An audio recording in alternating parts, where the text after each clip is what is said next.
Bonjour, je suis Sébastien Doutreloup, chercheur au laboratoire de climatologie à l'Université de Liège.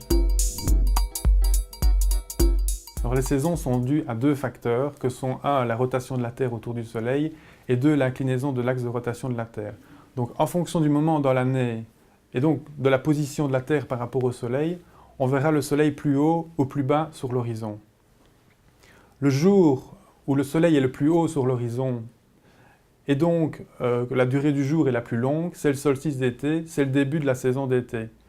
A l'inverse, le jour où le Soleil est le plus bas sur l'horizon et donc où la durée du jour est la plus courte, c'est le solstice d'hiver. Entre les deux, on a deux moments dans l'année où la durée du jour est égale à la durée de la nuit. Ce sont les équinoxes de printemps et d'automne. Et donc une saison se définit comme étant l'intervalle de temps de 3 mois entre un solstice et un équinoxe, ou un équinoxe et un solstice. Mais comme je viens de le dire, la saison est une définition purement astronomique. Donc à moins que l'inclinaison de l'axe de rotation de la Terre soit modifiée ou que la rotation de la Terre autour du Soleil soit arrêtée ou modifiée aussi, on gardera toujours des saisons marquées. Mais avec le changement climatique, on est en droit de s'attendre à avoir des hivers plus doux.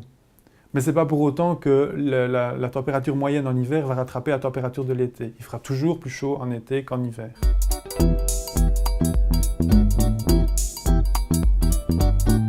Bien sûr que si, il y a toujours des saisons.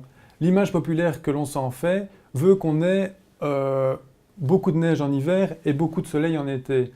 Mais la météo est beaucoup plus complexe et variable que ça. Et la météo a toujours été complexe et variable. Cette année-ci, on me dit souvent qu'il n'y a plus de saison. Mais en fait, c'est parce qu'il y a eu une succession de masses d'air froide jusqu'en mai, ce qui a provoqué un retard dans les récoltes, y compris de la vigne, qui, cette année-ci, va être récoltée 2 semaines plus tard. Mais bon, ce n'est pas une question de saison, c'est plutôt une question de météo.